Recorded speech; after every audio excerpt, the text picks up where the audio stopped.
Hello, everyone, and welcome to another one of Analytica and Tribal Impact Social Advocacy series where we interview influential employees. And today, I'm really excited to be announcing that we've got Kerry-Ann Stimpson, who's a financial service marketer. She's a CMO at JMMB Group, and she's joining us from Jamaica, which is the first time that we have someone from the Caribbean on our podcast. So extremely excited by that and pre-Easter fun here. So Kerry-Ann, a very warm welcome to you. Thank you so much, Tim. It's great to be here. Hi, Sarah. Thank you so much for having me. I'm excited to have this conversation today.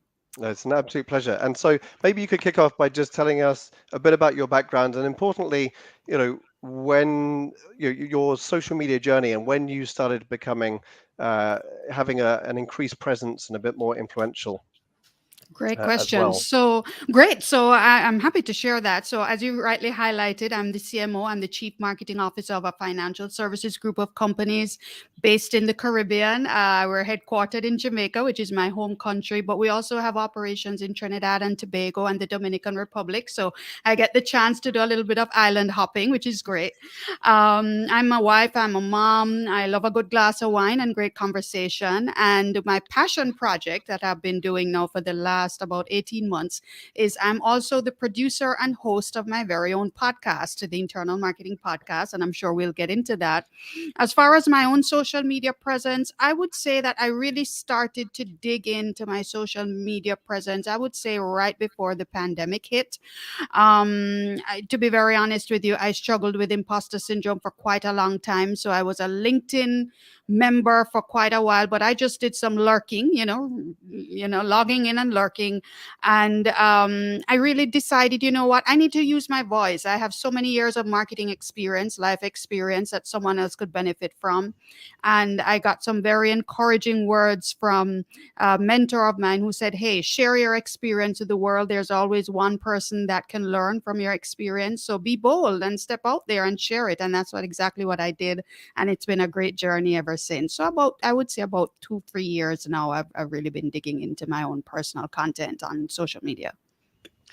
So could you tell us a little bit more about that moment, actually, please, Kerry-Ann? Because a lot of people that listen and watch this are probably on the edge of like, I know I need to do it, but I don't know. I don't know how. I've got nothing to say. A bit worried about what people might think. And so, can you tell us just a little bit more about that? That from the imposter syndrome to actually getting going. What was your first post, and when did you realise it was starting to? This was actually quite a cool thing to do. Right. Well, my first post, I'll be honest, I don't remember exactly what that was. But what I realized is that as I started to share lessons from my journey, so to take a step back, I'd reached a stage, in my life where I said, there's got to be more than just doing my work 9 to 5. There's such a huge world out there. Social media has really made having conversations with people all over the world so easy, so accessible. Could there be more that I could be doing and sharing from my little corner of Jamaica, right? And again, struggling with imposter syndrome, and I decided to just invest in myself.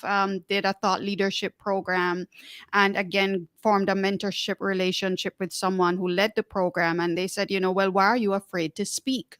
Recognize that every day you are learning and growing, and where you were yesterday, someone else is there today. And so the lessons that you learned yesterday, because they're there today, you can turn around and help them. So whatever it is your story is, no matter how small you think it is, someone else can benefit. And that's where it started for me. So when I started to share aspects of my journey, like I did a post, one of my early posts was I changed my hair. I went from relaxed to natural, and I shared that journey. And people were so responsive, for those who connected with it, for those who had someone they knew. And they were like, wow, this is great. I shared another journey, aspect of my journey of when I did my master's degree, and a path I wanted to take that didn't quite work out that way. I had to choose another path. And here I am today, still as CMO. And just how people really connected with those stories was really powerful to me. And it said, hey, you have something that you can give. And as far as I see it, once I impact even one person, I'm good, I'm there. And that's what I encourage people to do. Your story and journey can help someone. So be bold, step out there, do it. Uh, I love what you say about helping one person, and I think that I've suddenly, thought about um, a lot of comments that we've heard on this kind of podcast, where when someone is trying to impact 10,000 people and thinks that, I'm not sure that social media is the place to do it, they might not start. But a lot of people who just want to make a difference to one person are actually communicating to more than 10,000 people through their journey, but they haven't started off with that particular objective. They've just wanted to help out maybe a few people, but their content has suddenly traveled and more people have engaged. So I just love the fact that you wanted to just make a difference to, even that one person who was in your place yesterday. And Yeah. actually that starting point has propelled you to even greater success. Yes, yes, yes. Very happy about that. And again, it's just so heartening because you're right. You start out with a desire to help one, and you realize just how many people have that struggle. I did a post on LinkedIn earlier this week, late last week, I think it was, about my journey with braces. I just took off braces, and I remember when I start thinking of starting out, they're like, "Oh, you're a middle-aged woman in your mid-40s. What are you doing with braces?" And I said, "No, I'm going to do it for me." And I stepped out and did it, and I did it, and I told my story. And the amount of people who are like, "Oh my God, that's me. I wanted to do braces, but I'm 52 and I don't know if I should." I'm like, "Hey, go for it." Everybody has their journey, and it's just so powerful when we can get together as a community on a powerful platform like social, LinkedIn in this case, and just share and pour into somebody. It's just amazing. And I encourage everybody to do that. I think the other point to that as well, Kerry-Ann, is that this gets over the fear of I've got nothing to say and what if people don't like what I say? Because actually, what you're recognizing there is it's your unique journey, and no one can pick that apart because that was your journey, right? There's no Yes. right or wrong answer to that, and Yes. that's what you're sharing, and it resonates at a different level because it's just more human, more Yes. personal. Yes. And you touch more people in a more emotional way. I think that's Yes. Yeah. yeah, I find that Yeah, and being human is the key word there, because I mean, even this braces post, I remember started out saying, I don't even know if this post belongs on LinkedIn, but okay. I'm going to share it because it's not about jobs, it's not about marketing, it's not about career. It's just about my journey with just trying to have a better smile because I was insecure about it before. And even that human story, people are like, yeah, it does belong on LinkedIn because it's humans that are on LinkedIn, and every journey, every personal journey has a place to help someone else. So I love that point. It's quite so.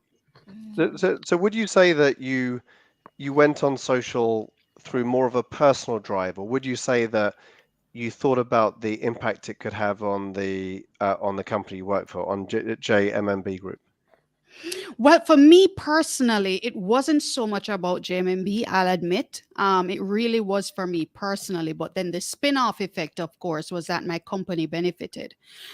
Because being passionate about internal marketing and employee advocacy, I always had it in the back of my mind that once an employee puts themselves out there and they do well at building their own personal brand, then the company brand benefits because they get to go along for the ride. Okay.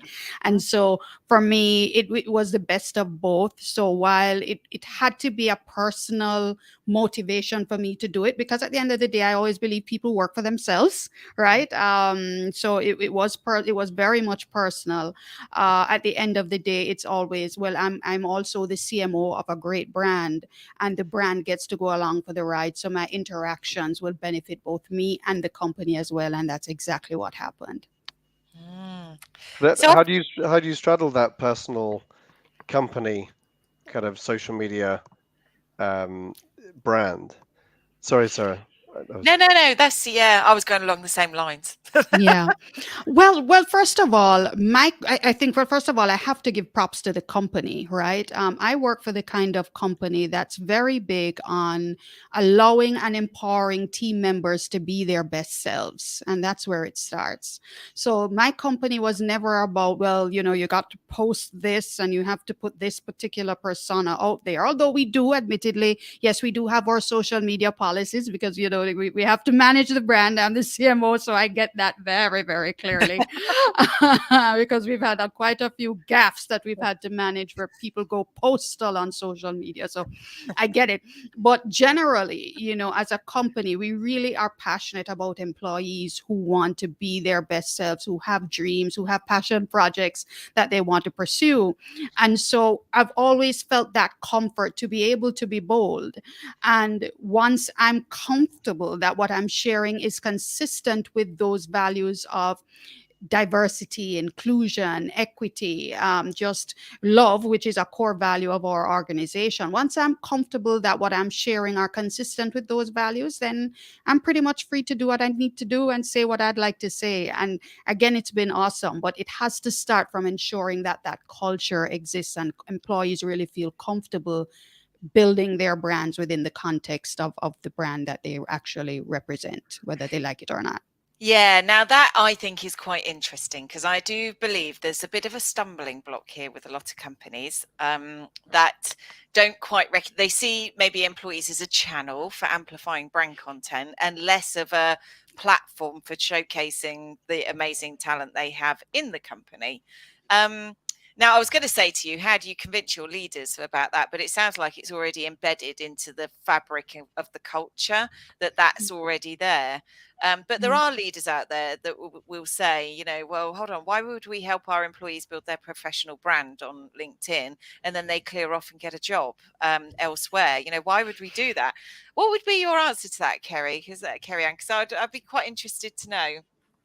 So first of all, we just got to admit that as leaders, whether we like it or not, our employees are on social media. They're posting when they're at the club, at the beach. They're posting life, whether we like it or not. And the reality is that we can't stop them from leaving as much as we think that we're silencing them on our channels or about our products or services. We can't stop them from leaving.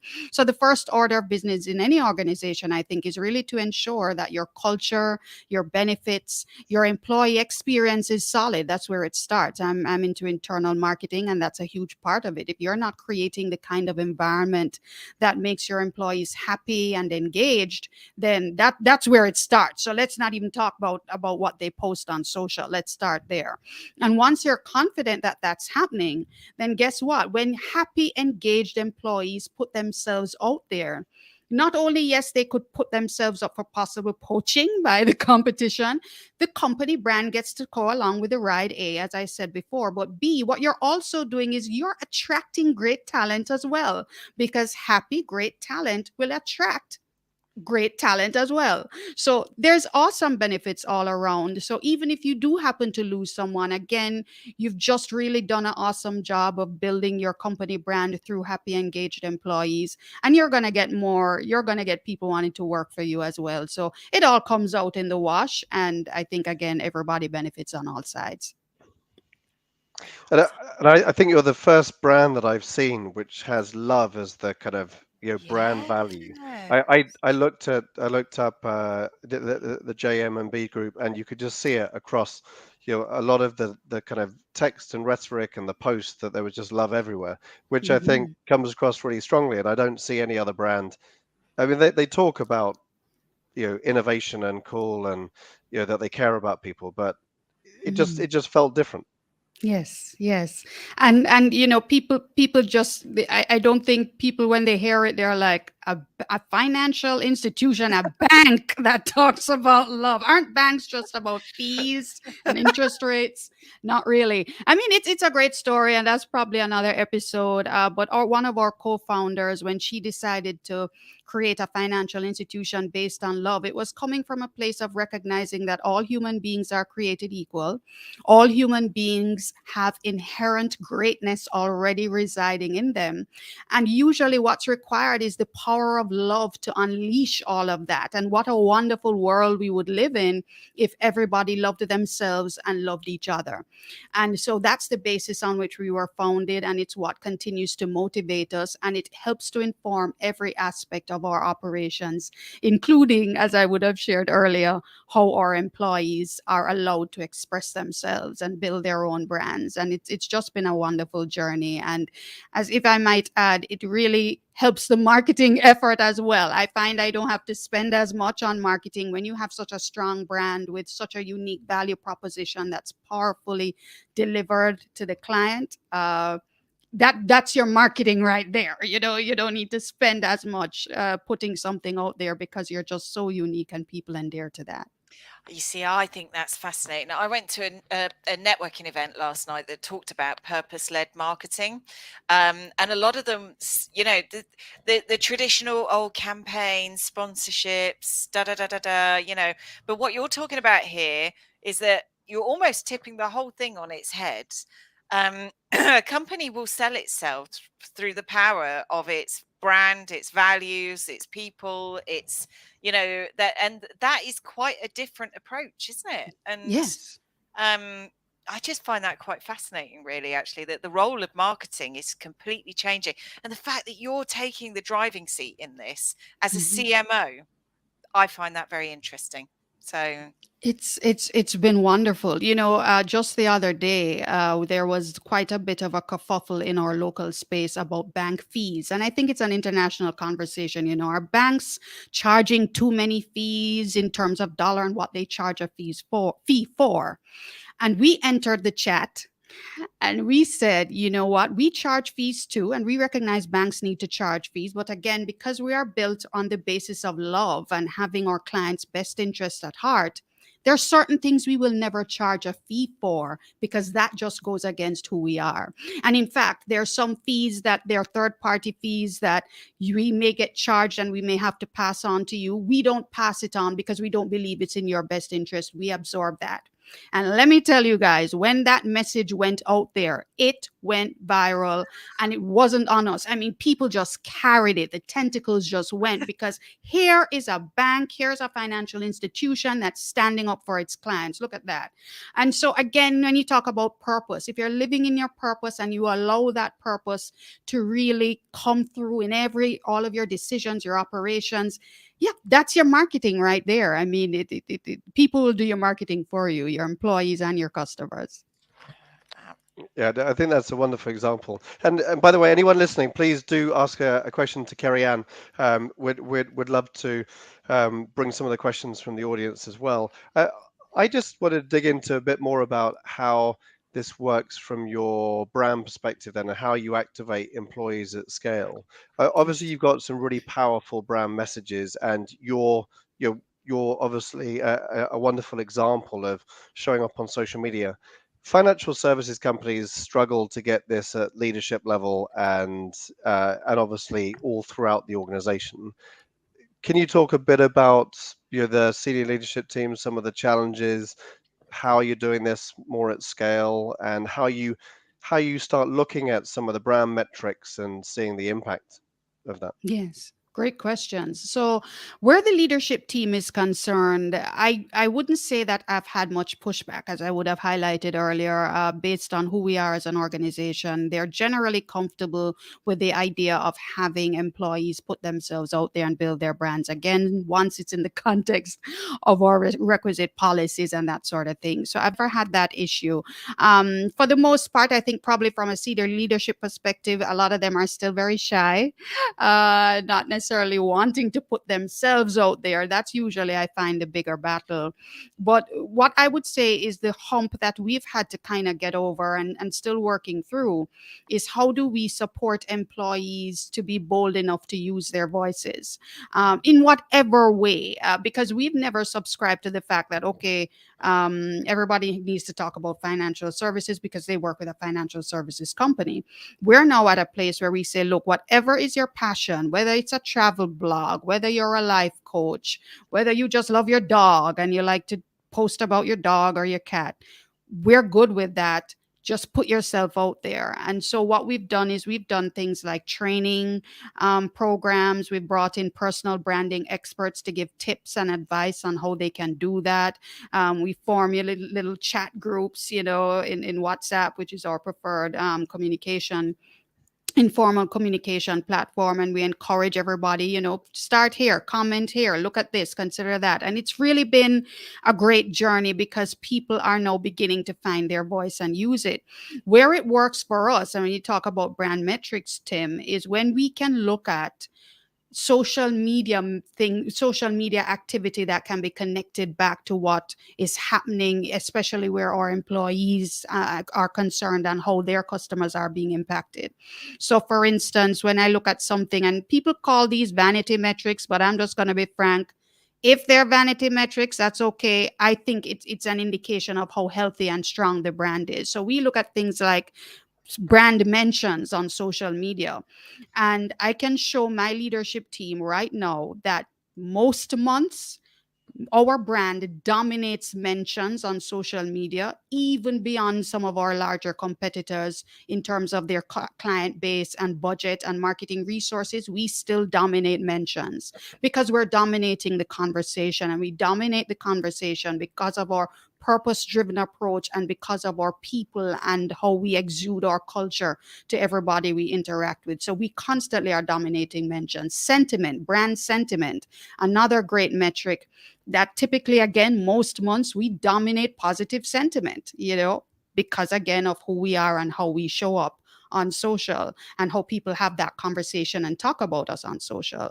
So that's how I think the buying happens. It's like, social media is powerful. And I'm at a stage now where my CEO always wants to know what's happening on social. He's not necessarily on it himself, so I have to work on that.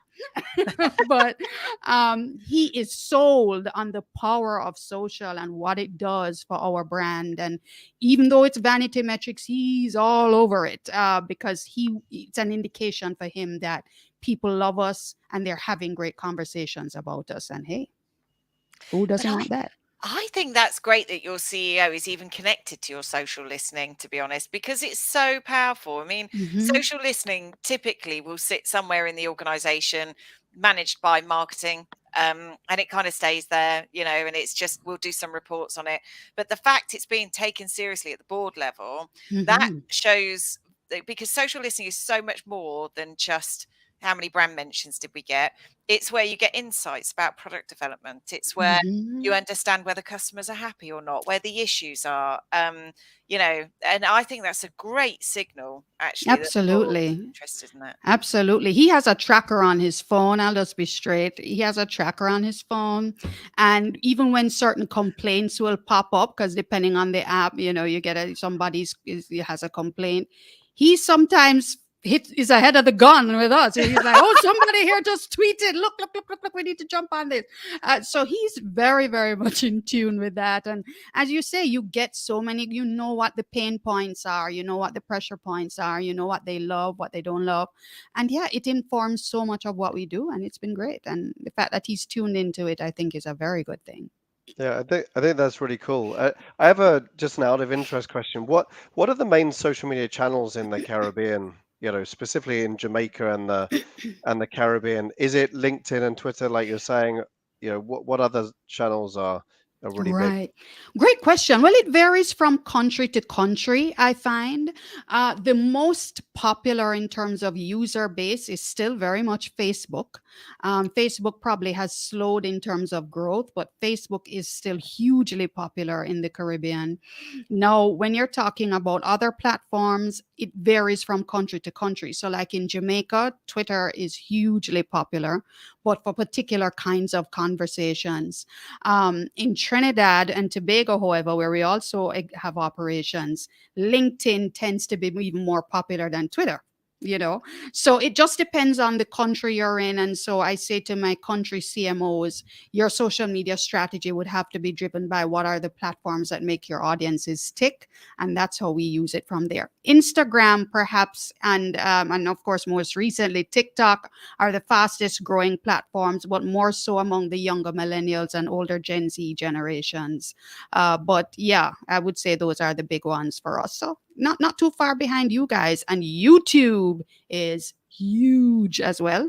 Just obviously not really purely social, but also a very, very popular platform for us. Mm, it's interesting, isn't it? Even Mhm. even within the countries, there's different dynamics Yes. as well. Yes, absolutely. Could we talk about your podcast, please?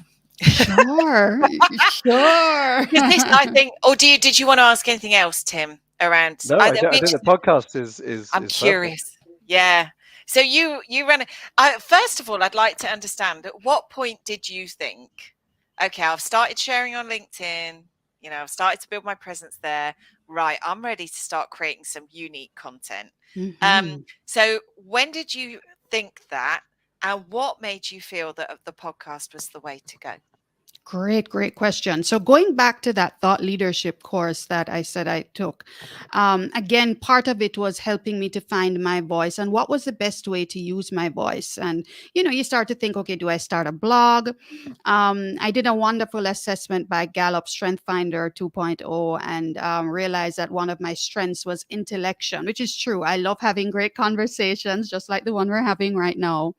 And I thought, well, no, blogging then wouldn't be something I'm comfortable with. How about a podcast? I get to meet and talk to great, interesting people from all over the world. So that's where it started. So it was a podcast. So the question was, what about? Now, as a marketer, I'd want to do a marketing podcast. That was clear to me. But what I realized is that there's so many marketing podcasts. Do we really need another one? What's the angle that I can come up with? And again, some great advice that I got from my mentor was, what is the conversation in marketing that not enough marketers are having, right? What are some of the challenges, big challenges that marketers are experiencing that not enough, the solution to which not enough people are talking about? And I started to have conversations with people who were both in marketing and outside of marketing, including some CFOs, who, of course, had a lot to say about what marketing is not doing. And through those conversations, long story short, the concept internal marketing came up, and it came from a place of employees are just not clued into what marketing is talking about to the external customer. We hear about the campaigns the same time the customer does, or we don't know why we do this kind of marketing. How is it benefiting me? How is it benefiting the company?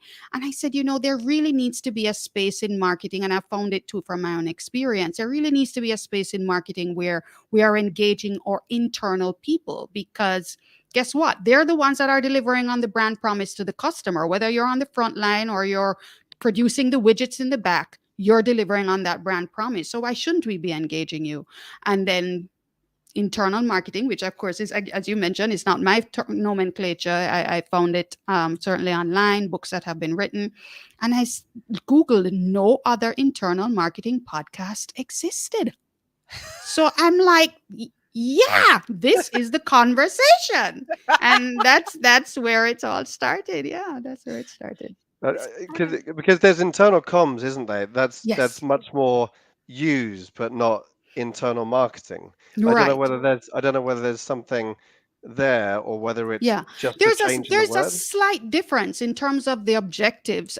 So the similarity exists in terms of engaging employees around the mission, the vision, the purpose, so that they can not only get excited about it, but they can deliver on it. But when we talk about internal marketing, just like regular marketing is about getting to a shift in behavior towards a particular outcome, the objective of internal marketing is to also to empower employees to be advocates of the brand externally. That's really where it comes, which is not to say internal comms can't do the same thing, but that's what internal marketing drives to. So internal marketing should lead to employee advocacy, which is what we're kind of talking, this is the focus of this broadcast. And so that's really the finite difference. And as marketers, if we have a marketing strategy that's already getting customers to buy, how much more powerful would that strategy be if we're also empowering employees at the same time to join in that external voice to the customers to say, hey, we're great, come buy from us. And so that's what internal marketing does. Yeah, I think that's so important. And you're absolutely right. This is not talked about enough by marketers. And, and I think it's internal communications. Also, it focuses a lot on leadership, internal communications, communicating messages out to employees. It can come across as a bit one way, although we work with communication people that are talking about the dialogue, and Yes, yes. how they're trying to get the two-way dialogue going. But Hmm. internal marketing, I love that. It's about behavior change, and it's about Hmm. embedding culture change, Yes, yes. getting To, people to to, take to action. turn them into external advocates, because it's recognizing that our employees have their own personal networks of family, friends, colleagues outside who respect and love them. And the other thing about internal marketing too is that recognizing that our company messages can come across as boring through the official company channels, or people just don't listen because they're like, look, yeah, of course you're going to say you're great. So JMB is going to put a message out there to say that JMB is great. What else are you going to say? But if the employees who are on the inside, who see what's happening behind the curtain because they're family, if they are now saying, that's true, that's correct, JMB is great, I work there, I love working there, what they do is great, and their networks will begin to trust that because they already trust them. Again, that's more gas and fuel behind your marketing message that you probably couldn't even pay for. And I'll talk about organic reach on social. That's another conversation. They're carrying your organic reach of your brand into crevices that you couldn't even reach with paid. So yeah, that's where it comes from. That's what internal marketing does. I think, I mean, we obviously all recognize on this podcast that's really, really important. I think some of the brands that are looking too short-termist are just Mm, missing that, because I think what comes across in terms of you setting up the podcast or the brand values you have at JMB is that it's long-term relationship and long-term outcome driven. And mm, you've mentioned all the benefits, but it is a more challenging journey to be able to go through. There's a lot of different maturity phases to that, and I think that some brands get a bit caught up in what value is this going to deliver within 1 quarter or 2 quarters or 1 year, and almost it's just the intrinsic nature of what marketing should be all about. yes, But it's yes. hard for someone to start or to make that change when you don't get the buy-in from the leadership, and you've obviously got the brand values that fit into that. So you've got the permission to go down Yes. that route. Yes, yes. And I think it can work for any company, because again, it's tying in what's the purpose, what's our mission, what's our vision, and how can we allow that to come through in our internal marketing and employee advocacy efforts. Because I admit we are, yes, JMB is about love, and most brands are not about love, so they can't put that out there, and plus it would come across as inauthentic too, right? But even if I am a brand that's about help making people rich, and that's what we do, how that comes out is totally possible. It's just how you spin it, how you work it, and how do you connect that back to the objectives of the leadership, which is building the brand and driving growth. And once you can connect those dots back to your purpose, back to the overall objectives, I think it can definitely work. And there's a way to demonstrate that to leadership as well in your particular case. Mm, super stuff. So, practically wise on your podcast, right? So, if there might be people here thinking, do you know, I think maybe I could give that a go, or how what's the frequency that you publish content? How do you find people to talk to? If somebody wanted to start content creation, what advice would you give? Wow. Well, the first thing is start with doing a lot of research into what it takes to get it done. So I spent copious hours reading and watching videos about podcasting. I had to start from ground zero. What are the kinds of softwares that are available for editing, for recording, and hosting, that sort of thing, promotion techniques, that sort of thing. So I would say you definitely have to recognize that it's something you're going to have to learn how to do. As far as content is concerned, for me, LinkedIn has been a gold mine of a place to find potential guests, because you follow you can follow hashtags, so you follow internal marketing, internal comms, employee advocacy. You see the people who are having the conversations, you read articles online in various publications, and you're like, hey, that's a good spin on the topic of internal marketing. I'd love to have that person on. And there's many ways to skin the cat. So finding different people with different perspectives is another way that I do it. And also, I just also have to I tell people all the time, if you're doing a passion project where you're creating content, give yourself enough grace to do it at a cadence that works for you. So for me, I publish on average every 2 to 3 weeks because that what works for me. I'm a CMO, a wife, and a mom. I don't have an extra 5 hours every day. So that's what works for me. There may be some podcasts that can do it every week, twice a week. I'm happy for them. I can't do it, and it's okay. I'm impressed that you're doing one every 2 to 3 weeks, to be honest. Well, I'm impressed too. Let me tell you, because it's 3 a.m. sometimes. I'm just being honest. It's an investment, which is why it's a passion project. It's passion that fuels it. Is it 3 a.m. when you're publishing, when you're speaking to someone, or when you're researching? When I'm editing, When editing you're is the editing. hardest part. Yeah, so it's the late night editing and tweaking, and then you publish it, or you set it to you schedule it to publish, and you go to bed.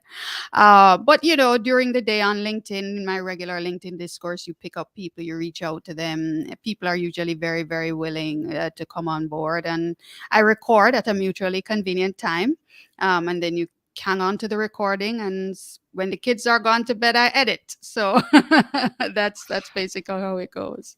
It's Wow. impressive. And what take up have you seen with the podcast? What take up in terms of what's driving the most engagement, and what is the positive impact that you've had from that podcast? Well, first of all, I'd say the biggest surprise is that because I'm based in Jamaica, of course, and I have a personal brand in Jamaica just by virtue of my role and the company I work for. So I always knew that I would have had strong listenership in Jamaica. But what surprised me is that most of my listeners are actually in North America and England. Most of my listeners, I'd say well over 50% of my listeners come from those countries. And that really actually has been very heartening, because you recognize that you're having an impact beyond your borders. And that to me is a wonderful gift. And I'm very happy about that. And I was actually very deliberate in making sure that happened, because I knew from the start it wasn't just going to be a Jamaica podcast. It needed to be something from across the world. And having guests from Australia and the Netherlands and countries like those, and England, have been very instrumental in helping with that reach. What I've also found is that you will see particular topics that resonate with people. And what I've found in my own podcast journey is that marketers, we all have a common struggle. We struggle to get the value, respect, and appreciation that we believe we deserve for the role that we play in our companies. And I found that my listeners use internal marketing as a way to help to drive how do they demonstrate the value to the organization, but also how are they engaging their internal stakeholders has been a powerful message that they've gotten out from it. And that probably was the biggest surprise, because that was never a main objective of mine, but I've found that to come out. As a matter of fact, apart from the very first episode I did, which was why your company needs internal marketing, my next top performing episode was a conversation I had with a coach who was talking about how marketers can improve their internal reputation. And that's like our number 2 episode ever of all time in terms of downloads. And so it just continues to highlight the fact that marketers, they want some love, and they're always appreciative of a conversation that helps them to demonstrate how they can be loved and what they need to do differently to drive internal engagement, especially among the leadership team. Yeah, yeah. I think that's a good observation, actually, because especially B2B organizations, they quite often marketing is a service to sales, right? It's run my event, get this done. I need a campaign. We've got a product to Yes. launch. And I think, all of those sort of behaviors does become a bit sort of, hold on a minute, but I definitely feel that the tide is turning, right? Yes. Because CMOs are coming to the forefront of driving these conversations about enabling employees to become the power of the brand voice. Absolutely. And they have such, I keep sort of bleating on about this, but I do believe CMOs do have a massive opportunity to drive this conversation internally. Absolutely. It's largely dependent on us. I'll be the first to admit that. It's largely dependent on us and how we speak to the business, the language that we use, the metrics that we bring to the table. Yeah. The power is in our hands for sure. Yeah, but you're a great example of this, Kerry-Ann. I think this is, Thank you. quite inspirational for others, I think, to understand this. So, And it's great yeah, because you're talking with your CEO about about your metrics that you're tracking, and obviously very dialed into the metrics. So you've obviously got that recognition internally. Yes. No, I'm not surprised that that was one of the top performing ones actually. I think, and I know that you spoke to Anita Vaselli from Ericsson the other day, Yes. and she obviously is advocating for social media marketing, getting a stronger voice, more investment, and you all of the great stuff that she's doing as well. Indeed, indeed. It was a wonderful conversation. And yes, it's a powerful shift. It can be a very difficult journey because what you realize too is that, once they hone in on something, let me tell you, you recognize that you got to keep on top of it, and it creates a new kind of a lens that they look through. But, at the end of the day, it's great, when you get that kind of laser focus in from the leadership that, this is working and it's working well, then what happens is that you get the resources that you need to make it work even better. And so, yeah, it's an exciting time. it's fabulous. So internally, I've just seen the time. Actually, we're coming up on time.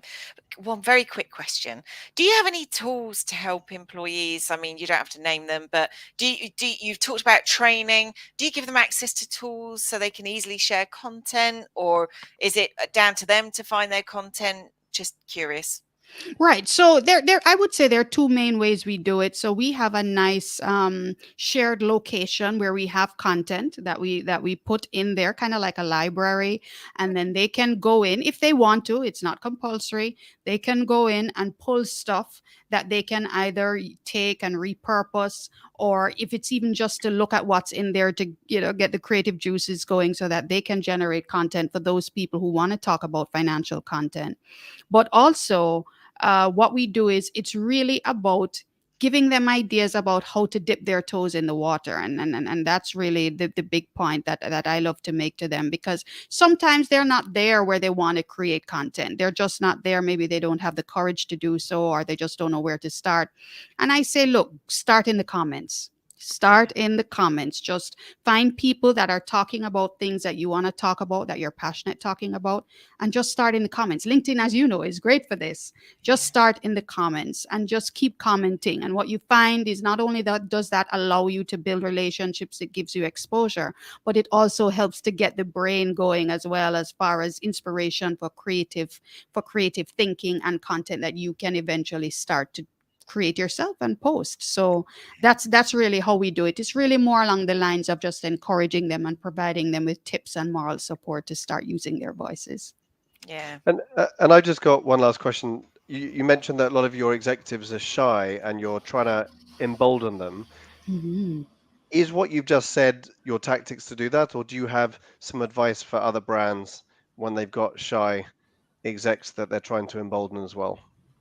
Well, my advice is, and how I do it to try and get some of my execs on board, is I pull them into the conversation kicking and screaming. Tagging them. You will come. Right. So, for instance, just recently we did a Twitter Spaces. Right, we did a Spaces on Twitter on a particular topic, and we had two of our general managers, senior managers on there, and one of them didn't even have a Twitter account. Okay, so we're like, well, you're going to do Spaces, so you're going to have to create a Twitter account. And he created his Twitter account and came into the Spaces, did the Spaces. And once he realized that, oh my God, I'm here, I'm doing this, I'm engaging with people, it's not as intimidating as I thought. People are happy to see me and engage with me because of my expertise. And hey, before you know it, you have somebody, another senior person on social media that's doing stuff and getting comfortable. So, yeah, I would say just start there. Just bring them into the conversation in a no pressure kind of a way, but just get them out there so that they can dip their toe and see that it really is not as intimidating as they otherwise I thought. think And that's great. oh, It's no pressure, but you are doing it. exactly. Yeah. And we're here with you. We're not putting you out there by yourself. We're here with you. We're doing it and you're fine. I No, love I think that. that's great. Yeah. Yeah, I've got so many phrases that I've written down, Kerry-Ann. It's been absolutely brilliant. The brand gets to go along for the ride. You people do your marketing for you. Your employees are delivering on your brand promise.